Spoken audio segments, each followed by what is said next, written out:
स्थानिक स्वराज्य संस्था निवडणुकांमध्ये अनेक चढउतार होताना दिसून येत आहे. अद्यापही काही पक्षाच्या लोकांमध्ये एबी फॉर्म दिला गेला नसल्याने अनेक कार्यकर्ते नाराज आहे. यातच राष्ट्रवादी अजित पवार गटाच्या कार्यकर्त्यांनी इच्छुक उमेदवारीचा अर्ज भरला होता. पण रात्री काही अशा घटना घडल्या की नवीन आलेल्या चेहऱ्यांना पैसे घेऊन उमेदवाराला तिकीट आणि एबी फॉर्म दिल्याचे एका इच्छुक उमेदवाराने सांगितले. याबद्दल खंत व्यक्त केली.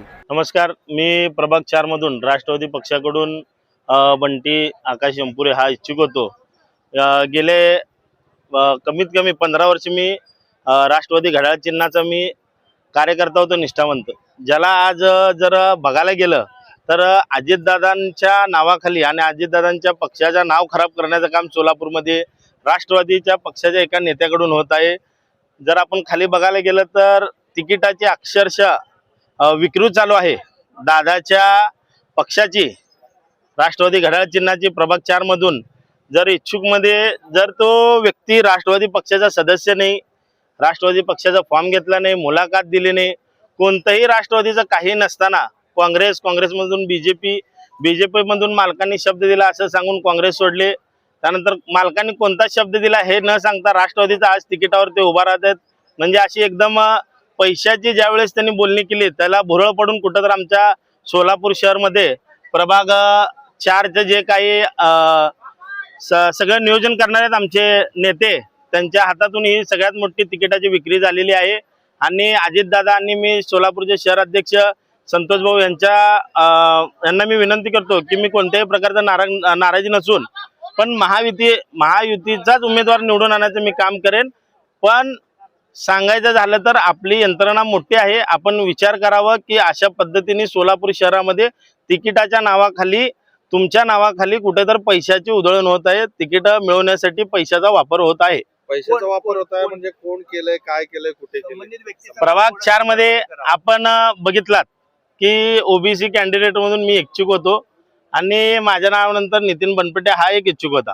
आम्हाला दोघांना वगळून तिथं एखाद्या सीए जो काही पैसा भाजपला ऑफर केला होता, त्यानंतर बघायला गेलं तर काँग्रेस पक्षामध्ये त्यांनी प्रणिती शिंदे आणि सुशीलकुमार शिंदे यांना देवत म्हणून त्यांनी काम केलं होतं.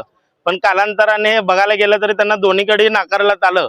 आणि शेवट काल रात्री 12 वाजता माझ्याकडे प्रूफ्स येत आहेत, जिथं 450 राष्ट्रवादी घड्याळला इच्छुक असताना त्यांना डावलून, जर संतोष भाऊ ह्याचा विचार करावा, जर त्यांना डावलून कुठं जर एखाद्या उद्योगपतीच्या किंवा उद्योग समूह व्यापाराच्या हातात जर तिकीट गेलं तर आमच्यासारख्या निष्ठावंत कार्यकर्त्यांनी काय करावं? आम्ही फक्त सतरंजा उचलायचं का, कार्यक्रमात घ्यायचं राहायचं का, एवढंच मी बोलतो. पण आता भूमिका काय असणार आहे? आमची भूमिका अपक्ष तर मी भरणार नाही, कारण माझा निष्ठा फक्त अजितदादा आणि सोलापूर शहर अध्यक्ष संतोष भाऊ पवार यांच्या नेतृत्वाखालीच काम करेन आणि मी महायुतीचा उमेदवार निवडून आणेन.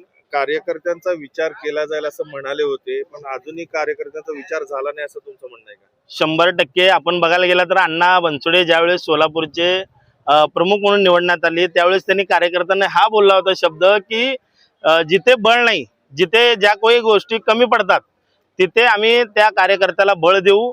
पण इथं बळ देण्यापेक्षा त्या कार्यकर्त्याचा बळ काढून घेण्याचा आणि पैशाचा बळ तिथं वापरून राहिलेल्या 3 पॅनलला आणि राहिलेला शेजारचा प्रभाग त्याला कसं खर्च करता येईल असे आमचे प्रभाग 4चे जे काही आता जे निवडून आणण्याची जिम्मेदारी उचललेत त्यांनी मोठ्या प्रमाणात पैशाचा भ्रष्टाचार केलेला आहे.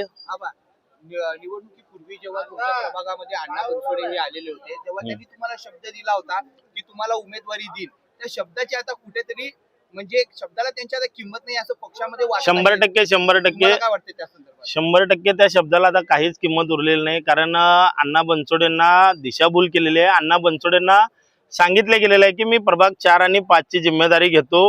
मोठ्या प्रमाणात मी तिथं मतं घेतलेले आहेत, मी निवडून आणणारच. शहर अध्यक्षांना डावलून, जुबेरबाईंना आमचे पक्षाचे कार्याध्यक्ष त्यांना डावलून ह्या गोष्टी निर्णय घेतलेले आहेत. कारण त्यांना असा शब्द दिला की मी सिटीमध्ये इंटरफेअर करणार नाही, फक्त मला या 8 जागा द्या, मी निवडून आणण्याचा शब्द देतो. पण तिथं स्थानिक आमचं काम असताना, लोकांची भावना असताना आम्हाला उमेदवारी कुठं तर नाकारली जाते. ह्यांच्या माध्यमातून मी अण्णा बनसोडे साहेबांना आणि अजितदादा आणि संतोष भाऊ जुबेरबाईंना एवढंच विनंती करतो, माझ्यासारख्या कार्यकर्त्याची कुठं खच्चीकरण होऊ नये.